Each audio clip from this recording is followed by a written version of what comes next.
Bonsoir à toutes et à tous. C'est un plaisir de vous retrouver. Nous sommes le vendredi 3 février. Tout de suite, voici les informations que nous allons développer. 260 exposants pour le Salon du tourisme qui a ouvert ses portes aujourd'hui, mais surtout, pour la première fois de l'histoire, une concurrence frontale pour Air Tahiti avec l'arrivée d'Air Moana. Cet événement est le premier crash test d'une longue série pour les deux compagnies. C'est l'acte de naissance d'une entreprise. Le CABIS, document obligatoire, est délivré après plus de 10 mois en Polynésie au lieu de 48 heures en métropole. Un retard monumental qui menace tout le tissu économique. Les acteurs locaux demandent une solution. Il y a un peu plus d'une semaine, la demande d'inscription des marquises au patrimoine mondial de l'UNESCO a été transmise, l'aboutissement de plusieurs années de travail. Mais qu'en pensent les marquisiens? Nous avons tenté de le savoir.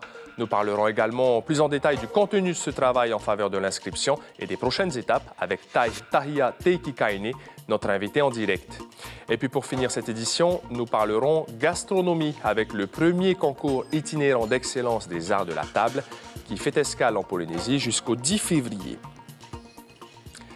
Merci d'être avec nous. Ce n'est pas un salon du tourisme comme les autres qui a ouvert ce matin au Parc Expo de Mam'o. La 30e édition propose aux résidents deux offres de deux compagnies aériennes pour partir dans les îles, une première depuis que l'événement existe. Les clients ont le choix et les deux sociétés locales de transport attendent de connaître le résultat des ventes pour tirer des conclusions. Natacha Silagi, Jérôme Lee. Air Tahiti d'un côté et Air Moana de l'autre. C'est la première fois que les clients ont le choix entre deux compagnies aériennes. Chez la compagnie historique, 30 agents mobilisés et 48 îles à la carte avec des prix bradés. Les clients fidèles sont là et n'ont pas l'intention d'aller voir ailleurs. Fidèle à la compagnie Air Tahiti alors? Oui, tout à fait. On a toujours été contents. Donc, on a confiance. On verra pourquoi on est là. Moi, j'ai toujours pris Air Tahiti depuis des années. Donc, je ne suis pas déçue. On n'a pas fait d'efforts particuliers pour ce salon-ci. Malgré la concurrence, pas d'efforts particuliers? C'est un petit peu, c'est un salon test un peu, on va dire, pour voir un peu comment les choses se passent, quoi. On fait ce qu'on a à faire, on a mis en place les équipes qu'on met en place habituellement, on a mis en place l'organisation. Et on verra un petit peu comment les choses se passeront et on tirera les conséquences après. Vous avez une date d'option jusqu'au 5 février. Chez Air Moana, on souhaite se faire connaître et démarrer avec un bon taux de remplissage. La nouvelle compagnie a obtenu justement aujourd'hui son certificat de transport aérien. Et avec ses 180 employés et son deuxième avion qui arrive dans 2 semaines, elle espère conquérir le marché. Je pense qu'il faut étudier les deux types d'offres et après, en fonction de chaque destination et conditions, voir ce qui s'adapte le mieux. Pourquoi Air Moana vous a tenté aujourd'hui? C'est une nouvelle compagnie, donc avec proposer des offres intéressantes. Donc, en plus, c'est le salon du tourisme, c'est l'occasion d'essayer la nouvelle compagnie. Voilà, tester une nouvelle compagnie. Voilà. Il y a 6 mois, un aller-retour sur les marquises, c'était 84 000 francs. Il y a quelques années, on disait que ça coûtait beaucoup moins cher d'aller à Los Angeles qu'aux Marquises. C'est plus vrai. Voilà, aujourd'hui, au salon du tourisme, chez Air Moana, vous avez une offre aller-retour à 28 000 francs. Point. Donc la concurrence est lancée. La concurrence est lancée et puis il n'y a pas que les tarifs qui comptent en fait. On se positionne vraiment différemment de notre concurrent. On a dit de nous qu'on était une low cost, c'est pas vrai. On est une compagnie low prices, on fait des tarifs bas, mais on va également essayer d'apporter du service complémentaire et un niveau de confort qui sera également supérieur. Les marquises en vedette au salon, avec des gérants de pensions de famille ravis de cette ouverture à la concurrence. Ouais, je pense que ça va changer les choses, j'espère. Et du coup, ça nous amène beaucoup de monde. L'an dernier, le salon du tourisme de février avait accueilli 12 000 visiteurs. Et le salon va durer 3 jours. Sachez par ailleurs que la porte-parole de la petite hôtellerie et des pensions de famille, Mélinda Baudin, démissionne pour se lancer en politique. Elle va rejoindre le parti de Tohitinena et Éric Minardi pour les élections territoriales. Et en marge du salon du tourisme, on s'intéresse ce soir à une autre niche du secteur, les bateaux de croisière. En Polynésie, ils embarquent pour 1 à 2 semaines à travers les îles et le pays mise plutôt sur des bateaux de petite taille, moins de 600 passagers, qui peuvent entrer dans les baies et accoster dans plusieurs îles différentes. On fait le point sur le secteur avec Lucille Guichet et Patita Savea. C'est un nouveau venu sur l'échiquier des croisières polynésiennes. Il bat pavillon grec et compte bien lui aussi tirer son épingle du jeu. Le Panorama 2 largue les amarres ce soir avec 35 passagers à bord. Direction les îles sous le vent. Et il faudra désormais s'habituer à voir sa silhouette dans les eaux polynésiennes. La Polynésie française était dans nos plans depuis plusieurs années. C'est une destination où nous pouvons opérer à l'année. Et nous sommes à la recherche de ce type de destination où nous n'avons pas besoin de déménager. Et puis les îles sont ce que nous faisons de mieux. Avec plus de 100 îles à l'année ici, nous allons développer plusieurs itinéraires. Le Panorama 2 rejoint donc le petit club des bateaux de croisière résidents, aux côtés du Gauguin, du Wind Spirit ou encore de l'Aranui. Avec 42 000 passagers à l'année, le secteur a quasiment retrouvé sa fréquentation d'avant Covid. Les amateurs ne s'y trompent pas, visiteurs internationaux ou locaux. Prendre le temps de faire les îles, de voguer, changer, que de prendre l'avion. Ils cherchent justement à visiter nos archipels, nos îles, donc la culture marquisienne, la relation aussi avec les habitants, c'est ce qu'ils recherchent de plus en plus. Mais une autre catégorie croise dans les eaux polynésiennes, appelés les excursionnistes. Ils viennent ponctuellement, pas de nuitée à terre, et des passagers par milliers. Avec 23 000 voyageurs l'année dernière, c'est 3 fois moins qu'avant le Covid. Mais pour la politique touristique du pays, l'idéal se situe en fait sur des navires de 600 passagers, pas plus. On peut vraiment garder des navires à taille humaine qui peuvent rentrer dans les îles, dans les baies, et on ne veut pas ce phénomène d'énormes foules qui débarquent sur un atoll avec plusieurs milliers de personnes. Une incitation qui passe par des avantages fiscaux, comme une taxe passager réduite ou encore bénéficier de la défiscalisation du pays, à condition que 90% du personnel de bord soit local. La grève et les annulations de vols dans les îles ont été évitées. La Frappe et le pays ont trouvé un accord hier dans le cadre du conflit social des pompiers des aérodromes. Le préavis de grève qui devait prendre effet aujourd'hui a été levé en période de salon du tourisme. Le pire a donc été évité. Et puis ce fait divers, ce matin à Bora Bora, une touriste allemande d'une 50aine d'années a perdu la vie. Elle aurait été percutée par un bateau alors qu'elle nageait dans le lagon. Une enquête pour homicide involontaire a été ouverte et confiée à la gendarmerie. On parle économie dans ce journal avec cette déclaration. Si on suit les textes, on ne peut pas exercer. Forcément, le tissu économique va prendre un coup. Cette phrase du jour, nous l'avons de Guy Lousson, le porte-parole de la Fédération générale du commerce en Polynésie, à propos des problèmes de délivrance des cabis au fénois qui mettent en danger le système économique. Cet acte est obligatoire pour toute entreprise qui voit le jour. Une délégation a rencontré hier après-midi le haut-commissaire à propos du problème des délais de délivrance des cabis. Les retards sont énormes et l'urgence est bien réelle. Nicolas Suir, David Chang et Jacques Damour. Ni réellement satisfait ni déçu, la délégation composée de représentants des avocats, des notaires et de la CCISM est ressortie soulagée d'avoir fait passer son message au haut-commissaire, à savoir les mois de retard pour la délivrance de cabis ont des répercussions énormes pour les entreprises et donc sur tout le tissu économique. Notaires, avocats n'accepteront pas d'aller plus loin. Là on est au maximum, on ne peut plus passer aucun acte. C'est trop dangereux. Nos assurances ne couvriront pas les fautes professionnelles qui seraient commises si on passait des actes sans avoir la garantie que les actes que nous passons sont fondés sur des documents du registre commerce qui tiennent la route, qui sont sérieux. Le cabis est l'acte de naissance d'une société. C'est un document obligatoire pour toute entreprise. Ne pas l'avoir, c'est être dans l'illégalité. Vous n'existez pas, vous n'êtes pas né, vous ne pouvez pas exercer. Voilà. Et donc... si vous devez attendre 10 mois, c'est un peu compliqué, très compliqué même. Et du coup, certaines entreprises font peut-être du black. La situation dure depuis des années et n'a jamais été résolue. Elle accuse aujourd'hui un retard monumental. Cet acte met 10 à 18 mois pour être produit, alors qu'il est délivré en 48 heures seulement dans le reste de la République. Si le pays s'en donne les moyens, ça peut être fait en assez peu de temps. On peut résoudre la situation en une année pour rattraper le retard. Donc en l'état, on voit bien que le pays et l'État essayent de mettre des moyens pour arrêter l'incendie, mais ce n'est que temporaire. Nous, ce qu'on demande, c'est une situation définitive, parce que les entreprises locales sont en danger. Seules 2 greffières sont à la tâche en Polynésie. L'une d'entre elles partira en congé maternité bientôt. Charge à l'autre de s'acquitter alors de son travail, de celui de sa collègue et de former 6 novices. Retour de notre rubrique du vendredi, Tehonot Amutu, le lien avec les îles. On s'intéresse ce soir à la Terre des Hommes.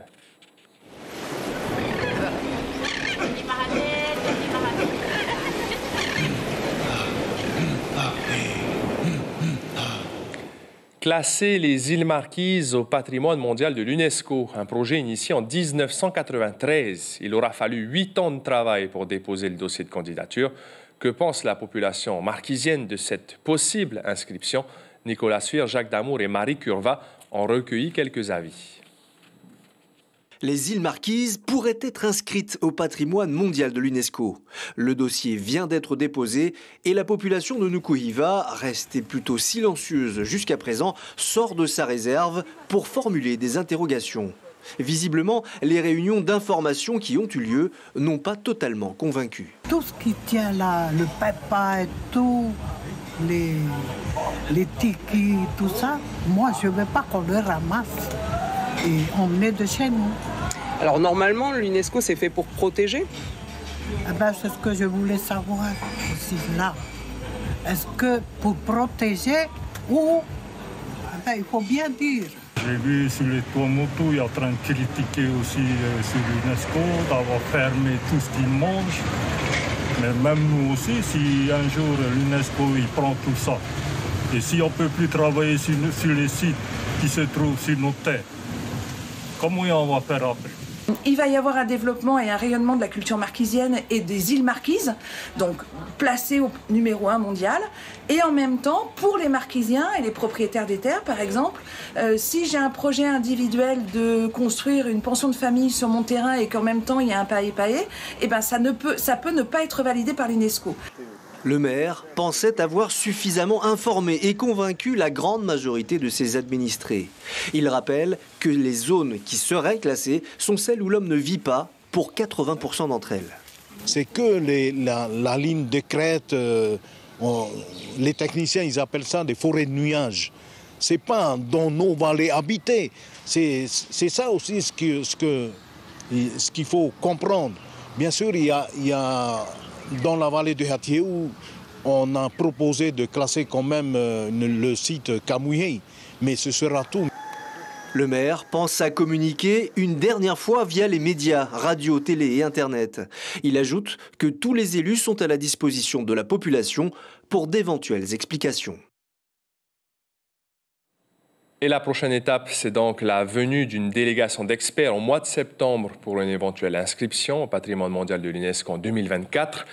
Pour en parler, nous sommes en direct avec la coordinatrice référente des ambassadeurs marquisiens, Tahia Teikikaine. Bonsoir, merci d'être avec nous. Ça y est, le dossier marquisien a été déposé auprès de l'UNESCO. Il va être instruit. On l'a entendu dans le sujet. Il y a des craintes de la part de la population, notamment de ne plus disposer librement de la terre. Mais si les marquises sont inscrits au patrimoine mondial de l'UNESCO, qu'est-ce qui va changer concrètement pour les sites concernés? Alors, d'abord, Kaohanoui, bonsoir à tous, bonsoir à la Polynésie. Merci pour l'invitation, pour la question. Qu'est-ce qui va se passer après? Donc déjà, il faut savoir, en fait, pour les personnes qui ont encore des inquiétudes et des questions, qui se posent encore des questions, on va repartir en fait dans les vallées incessamment sous peu pour informer, répondre en fait aux questions de la population, de ceux qui restent encore en fait qui ont encore des questions en suspens. Aussi, donc ce qui vient après, donc il y a la prochaine étape du dossier, il y a la visite, comme tu l'as dit, Marouki, des experts internationaux de l'UNESCO qui arriveront au mois de septembre, qui est prévu au mois de septembre. Donc, ils viendront dans nos îles pour voir et rencontrer la population. Et ensuite, il faudra attendre juin-juillet 2024 pour avoir la réponse définitive de l'UNESCO concernant le classement. Il y a des craintes quand même, on l'a entendu dans le sujet. Est-ce que, à la rencontre de la population, vous avez plus une majorité d'adhésion ou justement de récalcitrants? Nous, il faut savoir qu'en fait, en 2022, on a recruté des ambassadeurs pour chaque île des Marquises. On est au nombre de 8. Donc, chaque île a un ambassadeur sur son île pour répondre à leurs questions, qui est le lien entre le dossier et la population. Donc, toute l'année 2022, on est parti en campagne dans un premier temps pour informer la population sur ce que c'est que le dossier. On a montré les périmètres, on les a préparés. Donc, on a répondu également en fait, à leurs questions. Dans l'ensemble, on a plutôt rencontré une population qui était favorable à ce dossier. Cependant, oui, enfin, il y a des inquiétudes, pour la plupart qui ont été levées grâce justement à ces réunions d'information et ensuite à la venue de l'équipe projet, de l'équipe technique projet qui est venue ici à la rencontre de la population pour, construire ce qu'on appelle le plan de gestion. Donc, avec la population et avec en récoltant les avis et les opinions de la population sur toutes les îles Marquises et dans les vallées. Donc, concernant donc, ceux et celles qui ont encore des inquiétudes, on va repartir là en campagne d'information et essentiellement pour répondre justement à leurs inquiétudes en campagne d'information dans les vallées très prochainement. Merci beaucoup, Tahia Teikikaini. Nous retiendrons donc la visite des experts prévue au mois de septembre prochain. C'est ainsi que l'on referme notre page consacrée à la vie des archipels.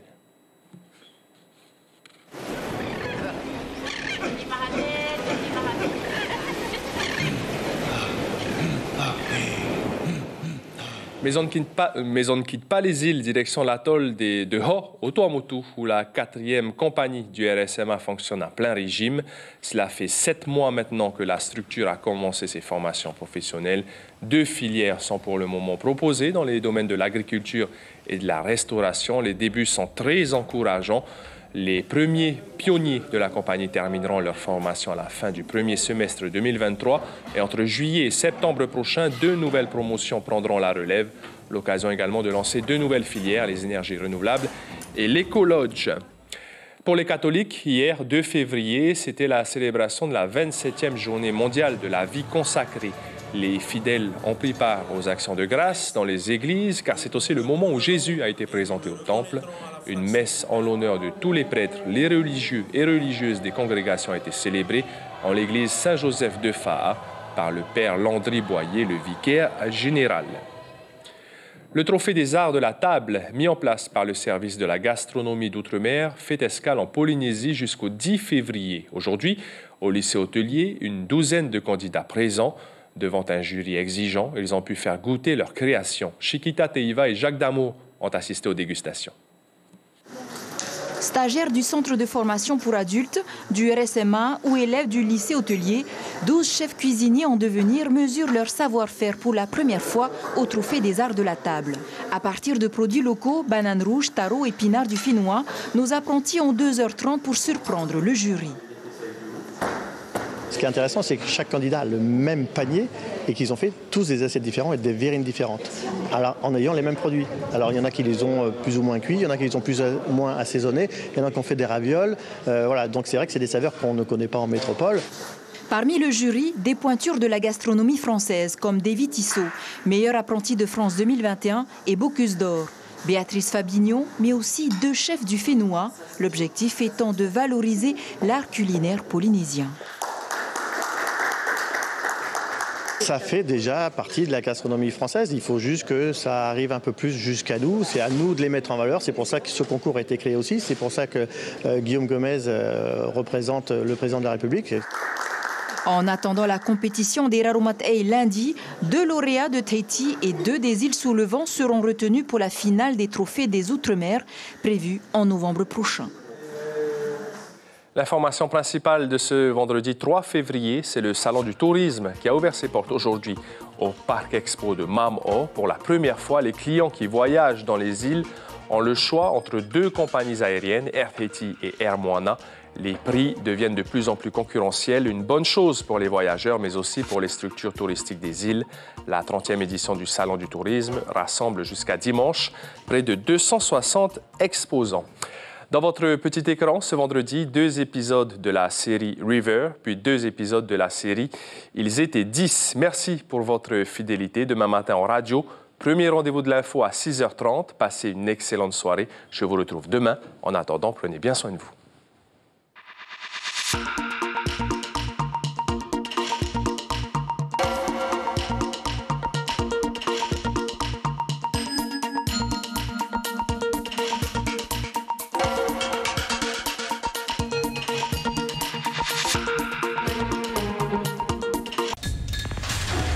L'information en continu sur Polynésie la première, Internet et réseaux sociaux.